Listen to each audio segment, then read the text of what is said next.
ये कहना, सबसे पहले तो इन्होंने जो भी कृत्य किया बहुत गलत किया, निंदनीय है। और कोर्ट में जो भी चल रहा था उस हिसाब चलता रहता, जो भी होता निर्णय आता। लेकिन खड़ी फसल जोतना, इन्होंने जो खड़ी गेहूं, लाही और गन्ने की फसल जोत दी है, बहुत निंदनीय है, आपराधिक काम है।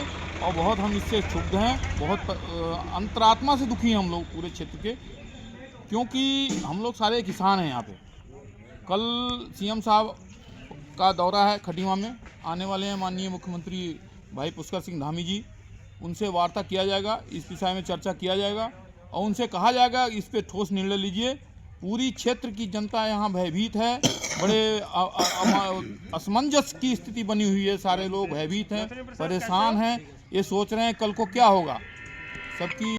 31 तारीख को किरण तलवार जी की खड़ी फसल को जोत दिया है, वो बहुत ही गलत हुआ है, अन्याय हुआ है इनके साथ। खड़ी फसल को नहीं जोतना चाहिए था। प्रशासन ने अगर दूसरी पार्टी जीती है तो उसको कब्जा फसल कटने के बाद देना चाहिए था और संविधान के दायरे में देना चाहिए। खड़ी फसल जोत कर इन्होंने बहुत नुकसान किया है और ऐसे अधिकारियों की भी और ऐसी पार्टियों के खिलाफ कार्रवाई होनी चाहिए। ये बहुत गलत कार्य हुआ है। कार्रवाई नहीं होगी तो हम विशाल यहाँ से आंदोलन निकालेंगे, सभी ग्राम सभाओं से यहाँ से लोग निकलेंगे और प्रशासन और शासन को हम लोग आंदोलन करके चेताएंगे कि ऐसी कार्रवाई यहाँ तराई में ना हो।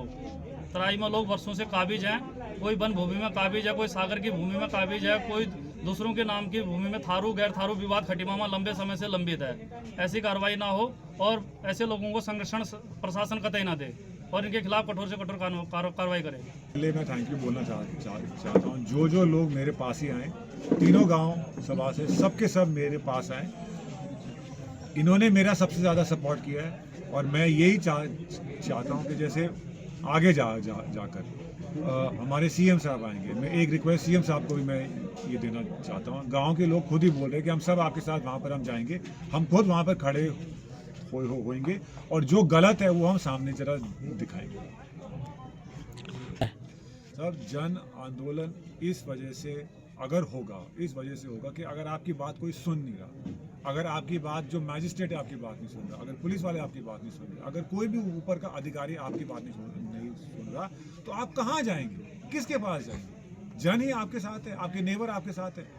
हमें वहाँ बैठ के फिर करना पड़ेगा। हमें अपनी हमारा आवाज़ अगर कोई सुन नहीं रहा तो वही एक रास्ता है। युवराज के पास जितनी भी जमीन हो, युवराज के परिवार और युवराज के रिलेटिव्स के पास कम से कम 25-30 लोग, हम सब एक है। उन्होंने किसी का नाम नहीं लिया। एक आदमी के पास 125 एकड़ नहीं होती, मगर 20 आदमी के पास 5-5 एकड़ होती है। मेरा परिवार भी है, मेरे रिलेटिव्स भी है, हमने जमीन खरीदी भी है। सबके पास तो जब आप लगाओगे तभी तो ऐसे खेती होती है।